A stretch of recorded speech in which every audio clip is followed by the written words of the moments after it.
भूतिया हवेली का रहस्य। गांव के किनारे एक पुरानी हवेली थी। लोग भूतिया हवेली कहते थे। किसी को नहीं पता था कि वह कब बनी थी, लेकिन गांव वालों का मानना था कि वहां रात को अजीब चीजें होती हैं। कोई कहता था कि वहां से चीखने की आवाजें आती हैं, तो कोई कहता था कि उसने वहां एक सफेद साया चलते हुए देखा है। एक दिन गांव के 3 दोस्तों रवि, अरुण और नीलम ने तय किया कि वे इस रहस्य को सुलझाएंगे। रवि, तू सोचता है ये हवेली सच में भूतिया है?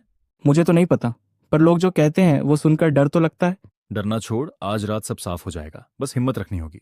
हिम्मत तो है, पर अंदर कुछ गड़बड़ निकली तो? तभी तो पता करना है सच क्या है। डर के आगे जीत है दोस्त। डर के आगे जीत नहीं, हमारी मौत लिखी होगी तो? अब कुछ नहीं होगा, डर मत। मैं हूं ना तेरे साथ।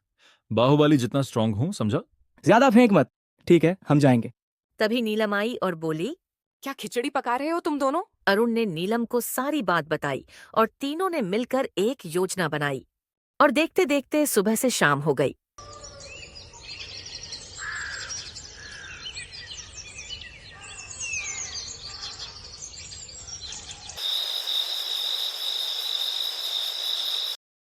रवि अपने कमरे में बैठा गहरी सोच में डूबा था। उसके दिमाग में बार बार वही ख्याल आ रहा था, कहाँ फंस गया मैं इन लोगों के साथ। साले दोस्त के नाम पर कलंक है ये, खुद तो मरेंगे ही, मुझे भी मरवा देंगे। हम बाहर पर हैं कितनी देर से? वो क्या कर रहा है पता नहीं। अबे रवि, अंदर क्या कर रहा है? चल निकल। मैं सोच रहा था अगर मैं नहीं जाऊं तो चलेगा। डर लग रहा है। तुम जाओ, मैं यहीं हूँ। जब जरूरत पड़ेगी तो मुझे बुला लेना, और मैं यहीं घर पर ही रहूंगा। ठीक है दोस्तों? क्या डर रहा है तू? मैं हूं ना। तू है इसीलिए डर रहा हूँ। नीलम, इसको थोड़ा समझा लो ना यार। यार तुम दोनों बात करते रहो, मैं जाती हूँ। अरे नहीं, रुको यार। चलना रब्बी, क्या है, चल चल। उसके बाद तीनों पुरानी हवेली के सफर में घोर अंधेरी सुनसान जंगल के रास्ते पर निकल जाते हैं। देखते देखते बहुत रात हो जाती है। इतनी रात हो जाने पर भी 3 दोस्त जंगल में बस चलते ही रहते हैं, अंधेरी रात और सन्नाटे के बीच। वो कदम बढ़ाते हुए अपनी यात्रा जारी रखते हैं और पीछे मुड़कर भी नहीं देखते थे। एक पास के जंगल में एक बाबा नदी के किनारे बैठकर तपस्या कर रहे थे। ओम भूर्भुवः स्वः तत्सवितुर्वरेण्यं भर्गो देवस्य धीमहि धियो यो नः प्रचोदयात्। ओम भूर्भुवः स्वः तत्सवितुर्व। तभी वो तीनों वहीं रास्ते से आते हैं और देखते हैं कि एक बाबा वहां बैठकर मंत्र का उच्चारण कर रहे हैं। ओम भूर्भुवः स्वः तत्सवितुर्वरेण्यं भर्गो देवस्य धीमहि धियो यो नः प्रचोदयात्। फिर उन तीनों को देखकर बाबा ने मंत्र उच्चारण बंद कर दिया और खड़े हो गए।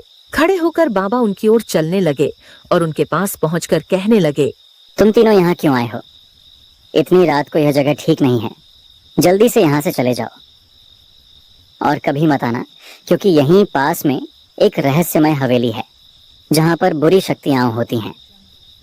वो बुरी शक्तियाँ तुम्हारी जान भी ले सकती हैं। इसीलिए मैं कह रहा हूँ कि तुम यहाँ से चले जाओ। हर हर महादेव, हर हर महादेव। बाबा, आप अपनी तपस्या पर ध्यान दीजिए, हमारी चिंता मत कीजिए। हमें कुछ नहीं होगा। मैं फिर भी इस बुरी शक्तियों से निपटने की ताकत रखता हूँ। ठीक है बाबा, हर हर महादेव। बाबा को यह सब बोलकर तीनों वहां से चल पड़े और वे हवेली की तरफ बढ़ने लगे। रात गहरी हो चुकी थी, ठंडी हवा चल रही थी और झिंगुरों की आवाज सुनाई दे रही थी, बहुत तेज। उन्होंने जंगल के किनारे एक छोटी सी जगह चुनी जहां उन्होंने अपना टेंट लगाया। पास ही उन्होंने लकड़ियां इकट्ठा की और आग जलाई और कुछ देर बाद तीनों जंगल की रास्ते पर चलने लगे। तीनों हवेली के पास पहुंचे और बिना डर के अंदर घुस गए। अरे हवेली के अंदर मत जाओ, हवेली के अंदर। उन्हें रोकने के चक्कर में वह गिर पड़ा, जो उस हवेली का चौकीदार था। अरे नहीं, ये क्या हो गया? इन लोगों का अब क्या होगा पता नहीं, भगवान जाने। अगर कहानी आपको अच्छी लगी हो तो दूसरे पार्ट के लिए लाइक और सब्सक्राइब जरूर करें और बेल नोटिफिकेशन को भी दबा दीजिए।